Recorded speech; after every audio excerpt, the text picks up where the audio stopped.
बस झालं. तुझी ही जिद्द आहे ना, ही स्वतःसाठी राखून ठेव. माझ्या मागे लागून काही उपयोग होणार नाही.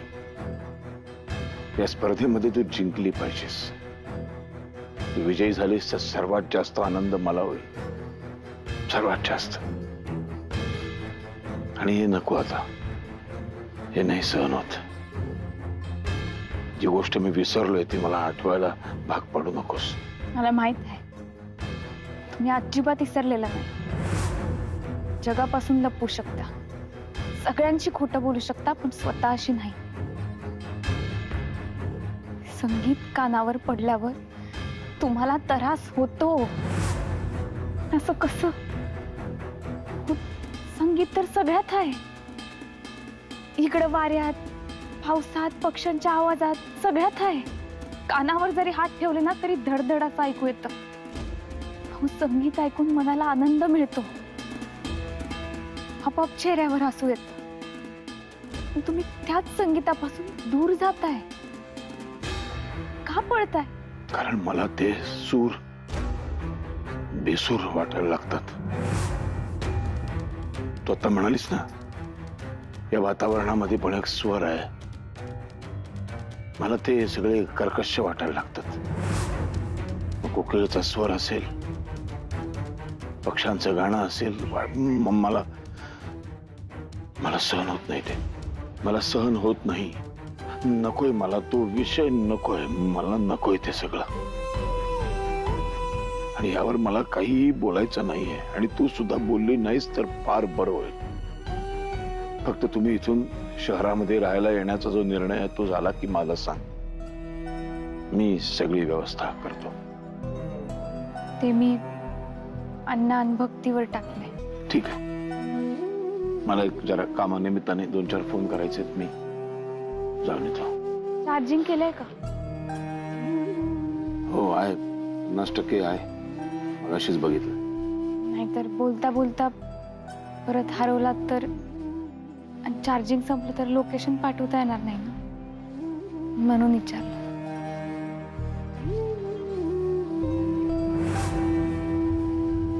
म्हणजे तुम्ही मला मुक्ता वहिनीला भेटायची परमिशन देणार नाहीच तर? नाही म्हणजे नाही. बाबा, मी तुम्हाला विचारतेय, मी वहिनीला भेटायला जाऊ की नको? माझाही निर्णय नाहीच असा आहे आणि तूही हट्ट करू नकोस. पाहिलंच रे, पाहिलं हे दोघंही कसे अडून बसलेत ते. मुक्ता वहिनीला माझी गरज असताना सुद्धा हे मला जाऊ देत नाहीये तिच्याकडे. बाबा ऐका ना, मुक्ता ताईला खरंच तू गरज काही आहे. बोलूच नकोस. हे बघ, आमचा निर्णय झालाय. जे कुटुंबाच्या हिताचं आहे ते सगळ्यांना मान्य करावं लागेल. ठीक आहे, मान्य आहे मला तुमचा निर्णय. नाही जाणार मी. आणि तुम्ही हा जो निर्णय घेतला ना माझ्या बाबतीत, मी सुद्धा घेणार, जो कुटुंबाच्या भल्यासाठी असेल.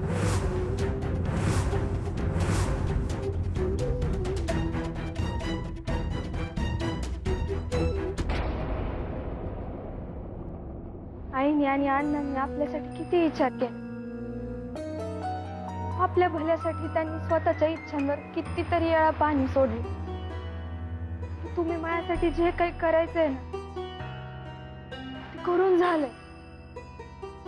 आता माई बारी. त्यामुळे गेले ना तर तुम्हाला दोघांना सोबत घेऊन जाईल, नाही तर तुमच्या सोबत इथंच राहील. हे बघ बाळा,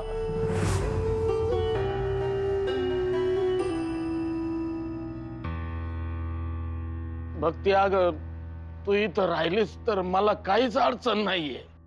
आणि एकदा त्या सुनीलला पण विचारा, इथं राहून त्याला काम करायला जमणार आहे का, नाहीतर जायचं परत पळून. अण्णा, तो कुठंच पळून जात नाही, कारण त्याला चांगलंच माहित आहे शहरात शहराबाहेर पुढे जाऊन लपला ना तरी दादा त्याला नक्कीच शोधून काढते. आणि हीच भीती त्याला पळू देणार नाही. भक्तीचंही म्हणणं मला पटतंय. तुमच्या दोघांची काळजी तर घ्यायलाच पाहिजे, आणि त्यासाठी तिला इकडेच राहायला लागलं. पण गावात तिचं काहीच भवितव्य नाही. 4 पैसे मिळतील असं कोणतीच कसब नाहीये तिच्यात. हेच तिला शहरात जाऊन शिकता येईल. तुम्ही माव ऐकत का नाहीये हे कळत नाही मला.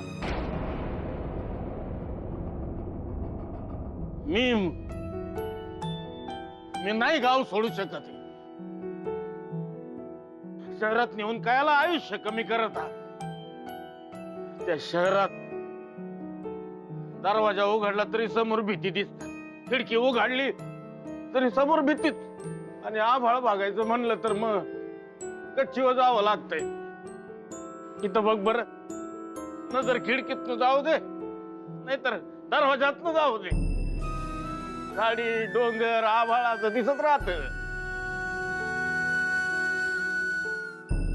हे पापोरीनो, तुम्ही आमची काळजी करू नका.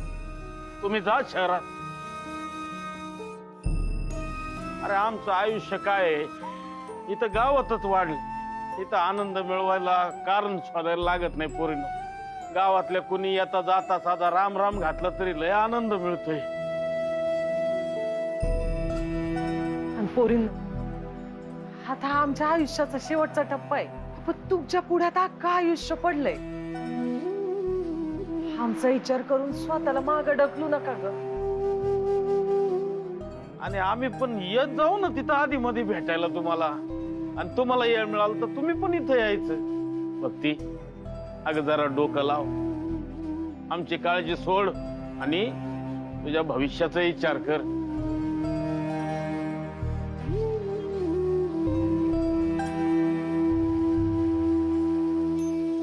बरोबर बोलताय तुम्ही. हे गजा, भक्ती आणि सुनी आम्ही शहरात राहायला चाललो. आता जे तुम्ही बोललात ना, आमचं चांगलं भविष्य तुमच्या दोघांची वय ना, तुमची लय आठवण येत राहील.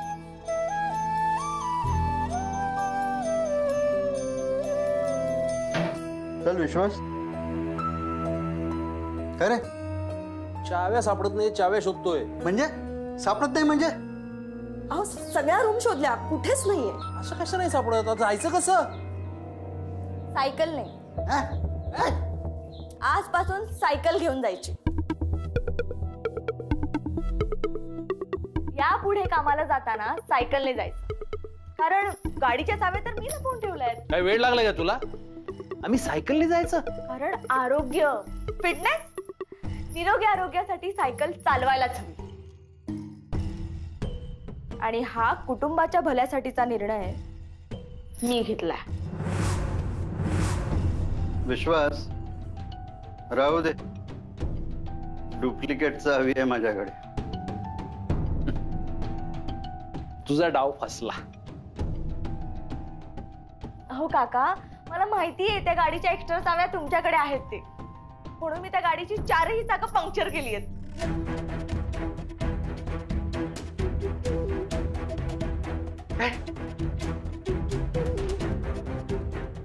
बाबा, तुमच्या बंधूंना ना कोणावर विश्वास नाही वाटतं. काही झालं की अगदी धावपळ करून स्वतः खात्री करून घेतात. तू खरंच चाकं पंक्चर केलीस? याचं उत्तर मी नाही, तेच देतील. विश्वास, अरे यांनी खरंच गाडीची टायर पंक्चर केलंय.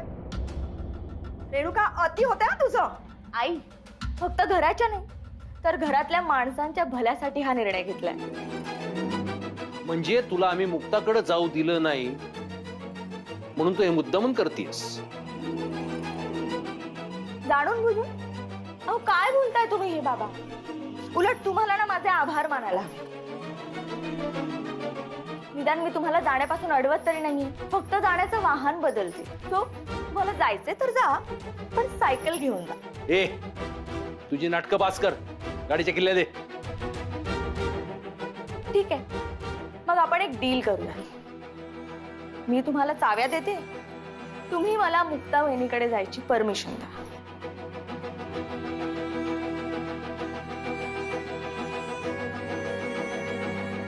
पटकन निर्णय घ्या. काय तो वेळ नाही आपल्याकडे. आमचा निर्णय झालाय. आम्ही सायकलने जाऊ, पण तुला परवानगी मिळणार नाही. चल रे दादा.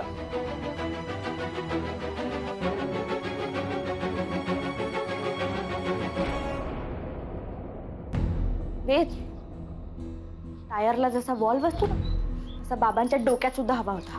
काय बोलतेस? त्यांच्या डोक्यात जी हवा भरली आहे ना ती काढता आली असते आपल्याला. दादा, तुम्ही म्हणाला त्याबद्दल बोलले मी सगळ्यांशी. झाला ना निर्णय? येत आहे ना आमच्याकडे राहायला? अण्णा हे गाव सोडून यायला तयार नाहीये. बघ, तिचं म्हणणं आहे की सुनीलला तसे आई वडील नाहीये आणि तिला त्यांची लई काळजी वाटते. त्यामुळे तिचं असं म्हणणं आहे की ते दोघं इकडं अण्णा आणि आई बरोबर राहतील, म्हणजे त्या दोघांनाही आधार मिळेल आणि यांची पण सोय होईल. आम्ही आहोत ना, का आम्ही आई वडील होऊ शकत नाही? अहो, नका चिडचिड करू. आत्माराम, कुसुम, नाही, मला अगदी समजते की राहतं घर आणि गाव सोडून जाणं खरंच खूप कठीण आहे. पण व्यांच्या घरी कसं राहायचं, लोक काय म्हणतील, असा जर विचार करत असाल ना तर तसा नका करू. ताई, माफ करा. म्हणजे दादांना खरंच आमची लई काळजी वाटते. आज इथं सख्खे विचारत नाही, तिथं तुम्ही आमची इतकी काळजी करताय. पण माफ करा आम्हाला, आम्ही गाव सोडून नाही येऊ शकतो.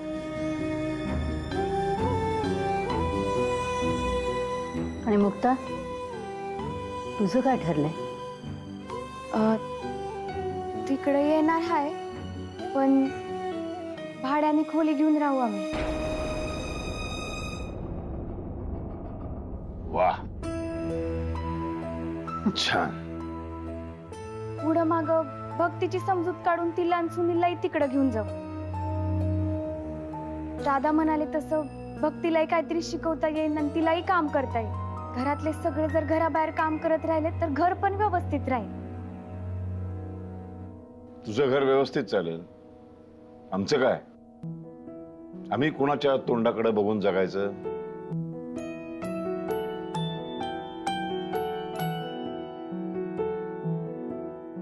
मोठी आई, पण आम्ही आपल्या घराजवळच घर बघणार आहे. हा, हे छान आहे, पण आपल्या घरामध्ये राहायला येणार नाही. मला कधी कधी असं वाटतं ना, एक वेळ सून भांडकुदळ असती, कचा कचा माझ्याशी भांडली असते ना तरी चाललं असतं, पण ह्याच्यासारखी हट्टी नको. माव काय दोघं वडील कमी हट्टी आहे?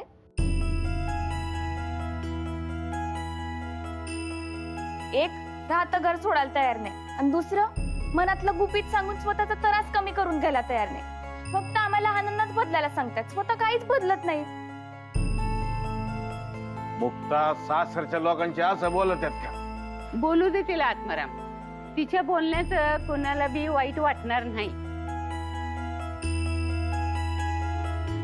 ती जे बोलल ते हक्कानं आणि काळजीनं.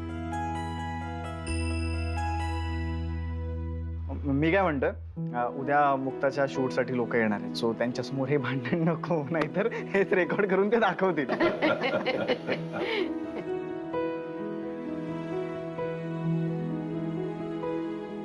कुसुम, भक्ती, गजा आणि तो सुनील तो कुठे? ते बाहेर बोलत आहेत.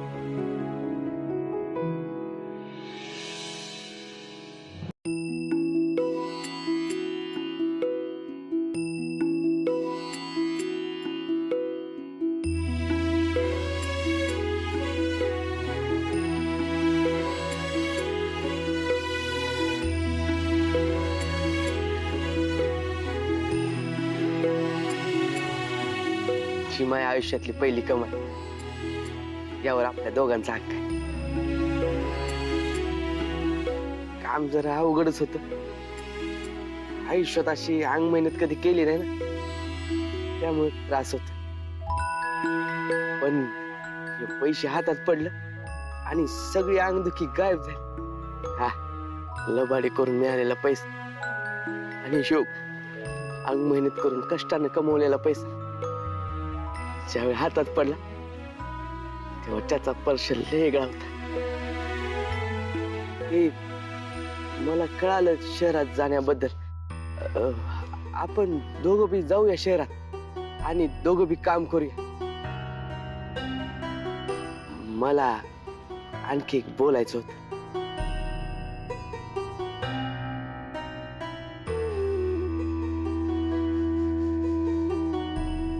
गजा, तुझ्या ताईला सांग मावत तिच्यावर लय प्रेम आहे म्हणून.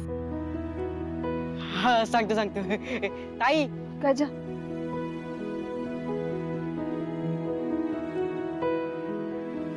मावा सध्या तरी कोणावरच प्रेम नाहीये. फक्त घरच्यांवर मावा ओझ पडू नये असं वाटतंय. म्हणून शहरात जाऊन पुढचं शिक्षण घ्यावं,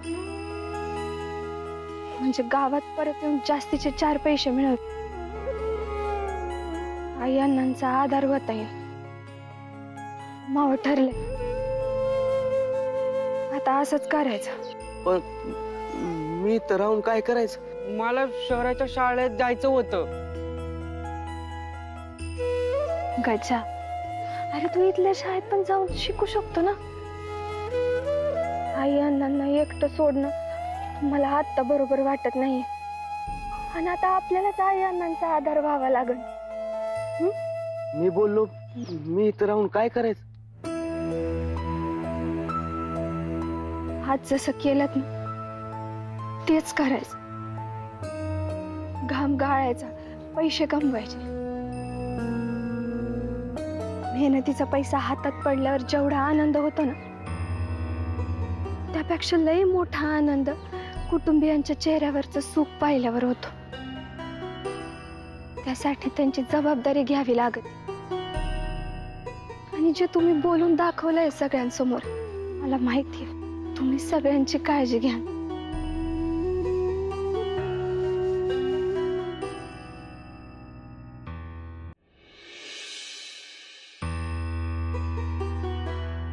स्पर्धेच्या ऑर्गनायझर्सचा मेसेज आहे. इकडचा ऍड्रेस विचारतात. उद्या येणार ना ते उद्याच येत आहेत का? पण त्यांना काय घाई आहे का?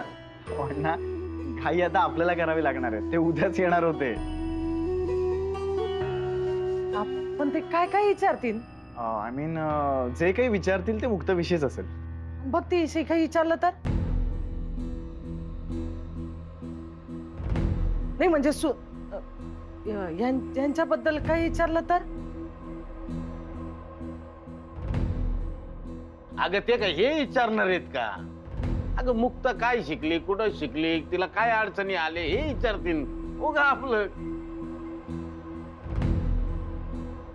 अहो पण त्यांना प्रश्न नाही का पडणार? म्हणजे मुक्ताचं लग्न झालंय तरी ती इथं माहेरीच आहे, आणि आपली धाकटी लेक पण लग्न होऊन इथंच आहे माहेरी. दोघी लेकी इथंच आहेत आणि जावई पण इथंच आहेत. असं नाही वाटणार त्यांना?